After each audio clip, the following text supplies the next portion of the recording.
Well, Black and White Network, we're still waiting on Judge Scott McAfee to rule on whether or not Fani Willis and Nathan Wade will be disqualified from this Trump RICO case, and will all charges be dropped?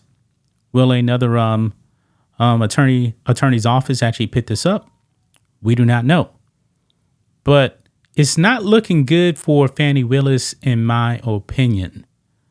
Even MSNBC was like, yeah, this ain't looking good for Fani Willis.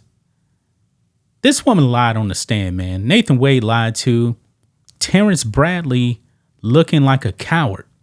Now, Terrence Bradley was in constant contact with Michael Roman's attorney, Ashley Merchant. This man spilled all of the beans. But when he got on that stand, he acted like he had amnesia. He acted like, that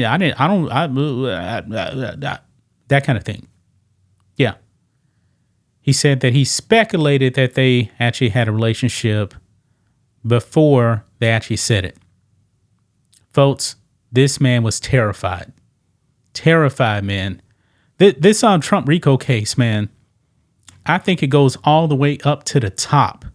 And I'm talking about the Biden administration. Now in Georgia Republicans now are actively investigating Fani Willis. And guess who actually testified in front of the Georgia Republicans? That would be Ashley Merchant, the attorney for Michael Roman. She spilled the beans, man. She especially spilled the beans on Terrence Bradley, the man that has amnesia now. We got video clips, guys. We're going to watch some of these. Can't watch them all, but we're going to watch on some of the key videos here that I actually saw. So make sure you guys like this video, subscribe to the channel, become a channel member. Remember, live stream every single Friday. Just starts at $5 per month. If you watch on Rumble, click the join button, get access to the same thing. We appreciate the support. Now, we got several clips to go over here. Now, apparently Fani Willis, and I didn't know this, she actually contributed to a book. The book is called Find the Votes. And apparently this is an ethical violation. And apparently she may have gotten paid on this, contributing to this. I'm not really sure. Also, Ashley Merchant wasn't really sure either. But look at this. Huge news from Fani Willis Senate hearing with Ashley Merchant. A violation of ethical obligations and misconduct had occurred. Ashley Merchant testifies the prosecutor contributed to a now published book called Find the Votes. Yeah, let's go ahead and listen into it, man, because the senators here are disturbed by this here. Let's go ahead and play it. I'm troubled about this Find the Votes book.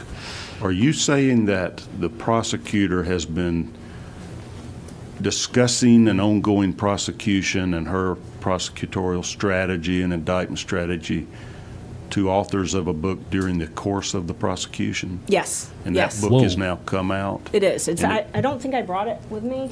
No, I have a copy. We admitted a copy at the hearing. No, it's out there. It was published. Is that a violation of ethical obligations in some way to be publicly discussing, just like the public statements you made about the guilt of a defendant, et cetera? Yes, definitely. And we allege that and argued that as far as forensic misconduct. It's very surprising, shocking, and I don't know that there's a ton of cases on it. But that book, also, we talked about it somewhat in our hearing because it goes into a lot of details about the financial troubles that Ms. Willis had prior to becoming DA. And so, it talks about that a lot. Okay. Is she getting a financial benefit from that book? I don't know. Is she getting a royalty or a payment for having been a contributor to it? I have no idea. Okay. But I know her dad testified that he was interviewed for it. He came to the district attorney's office and was interviewed for it as well. And I think that was when her dad first learned that she had dated Mr. Wade, I think. But I may be wrong. Or maybe that's the first time they met, something like that. All right. Well, thank you for your... Wow. Wow. She may have gotten paid for this too. We don't know. Ashley Merchant doesn't know. But this seems to be a huge ethical violation, especially, concerning this Trump case is ongoing right here. But let's move on, man. Let's continue on here, man. Right here. This is where she really spills the beans here on Terrence Bradley, because, when he's not on the stand, man, he really exposes everything. We got a 5-minute clip here. I believe this is the actual clip right here. Yeah. He even says right here, Bradley spilled the tea. So let's go ahead and play this clip right here. Let me go back and start the sound here too. Let's do it now. She became DA. When did she become DA? She became DA in, it would have been January 2021. Okay. So she became DA January 1st, 2021, but she had a transition team leading up to that. So, and Mr. Wade was in charge of her transition team. So Mr. Bradley told me all of that. We met for about an hour. Said that they had been together. They met at this conference.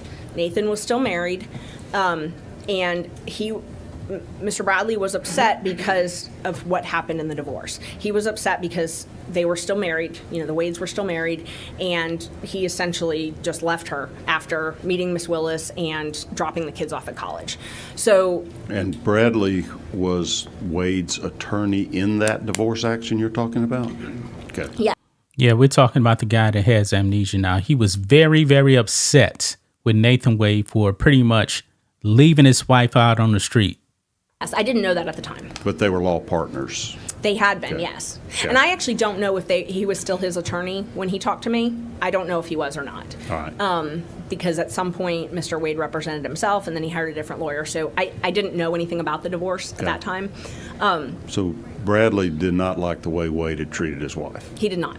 but he represented him. He did not like the Okay. way he had treated his wife. He didn't like what was happening in the divorce proceeding, yes. Okay. And, I remember specifically him saying, I handle my business, things like that. Like, that I don't leave my wife without alimony. Because this, and we talked about it. Miss Wade had been a stay-at-home mom for, they'd been married almost 30 years. And literally it was right after they dropped their youngest off at college that he said, move out, Wow.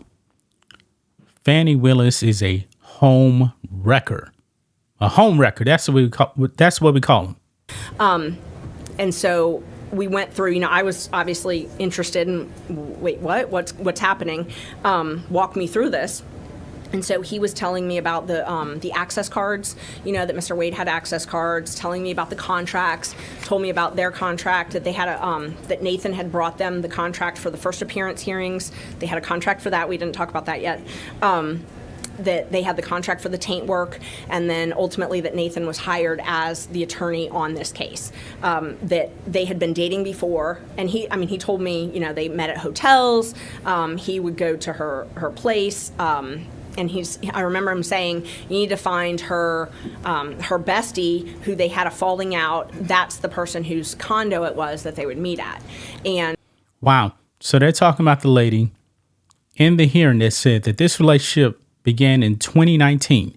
So Terrence Bradley told Ashley Merchant to look for this woman.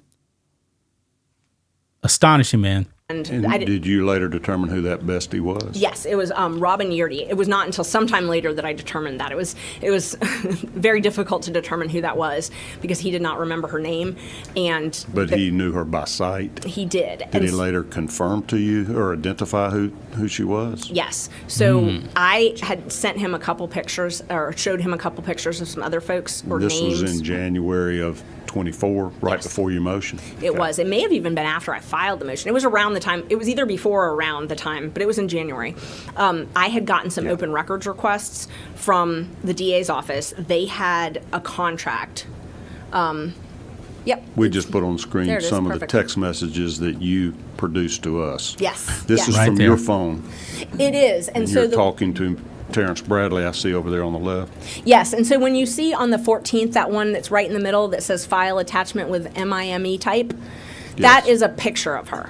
So it doesn't show up on this, but it's actually, there was a picture of So Miss while Yeardy. you're texting, you're shooting him a picture to see if he can identify Robin Yeardy. Yes, yes. Did he identify her? He did, yes. He said, yes, that's her, that's the East Point. And he thought the apartment was in East Point. I later found out it was in Hapeville, but those are very Right. close in close areas. So he knew they would meet at that apartment? He did, yes. He knew all Okay. about it. And it was hard to find Miss Yeardy. What happened, and she was Robin Bryant, and then she got married and was Yeardy. I did an open records request for a contract that the DA's office got. It's called Critical Mention. She has I guess he's an attorney, but he's sort of in charge of communications. His name is Jeff DeSantis. Right after Ms. Willis had opened the investigation in this case, that same week, he contracted a company called Critical Mention, which is a media monitoring company. They put a dollar figure basically on your media presence, and they give you these analytical reports. And they say, hey, you did great on MSNBC. That's $1 million worth of, stuff for your brand. The Fani Willis brand is doing well, or this phrase is doing well, things like that. She had an employee in her office that was responsible for promoting her image, her publicity. She had a publicly funded contract for this. So Jeff DeSantis contracted or called this company, and it's in the emails. I think I provided those as well, but contacted Critical Mention and said, we need to hire you to do media monitoring. And it was the same week that she had sent the letter to Raffensperger and Kemp about this case. Said, we need to have a contract to do media monitoring. Got $10,000 approved, paid $10,000 for a year contract for an annual contract. Who approved that? Jeff DeSantis' email said the county approved it, and his emails indicated that it was hard to get approved, that he had to really push, I think is what he said. There's some language to that, but the county paid for it. Do other DAs? Wow. So you saw that. Now, Jeff DeSantis, if I'm not mistaken, I believe he was like the plant in there from the Biden administration, if I remember correctly. One more clip here, okay? One more clip right here we're going to watch. Right here it says, Ashley Merchant testifying that Fani Willis, in fact, visited the White House and Kamala Harris prior to the Georgia Trump RICO indictment. Yeah, like I told you guys, the Biden administration's hands are all over this thing. Listen in. There's one of the other things I did was I did a open records for the White House access, and we had records that Ms. Willis and the mayor of Atlanta were at meeting with the vice president. Okay, and so this is the access history. How does that work? The White House keeps records of anybody that comes in and has any kind of official meeting for sure? Yes, and my understanding is it's highly regulated who can access the White House, and so you have to apply in person or apply ahead of time, and then they give you a time when you make the appointment, and they give you a time when you're allowed to be in and when you have to be out by, and they track you. And I mean, that makes sense. They don't want anybody lingering in the White House, but they keep that, and so they're called WAVE records, I believe is what they're called, and I'm not sure what that's an acronym for, but they're publicly available. They're open records. And this record that's shown on the screen shows Fani Willis was a visitor with V. POTUS. I presume that's Vice President of the United States? Yes, it was. And what was the date of that back in, was that February sometime of 23? February 28, 2023. Is that before the indictment? Yes. Okay. Any further explanation of why Ms. Willis was meeting with the Vice President of the United States? No. I know Dexter Bonds, and I believe that's the same one that Mr. I think it's Dixon, the mayor of Atlanta, was also there. Okay. Now, we're going to take a short break. We've been going at this. Wow. Even the mayor of Atlanta. This whole thing, man, stinks. It stinks. I hope, man, that Fani Willis really gets punished.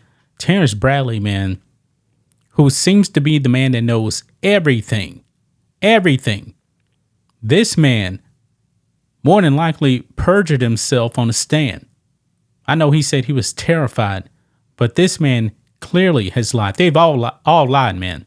Fani Willis, Nathan Wade, Terrence Bradley, they all need to be charged with perjury. That's just my thoughts on this.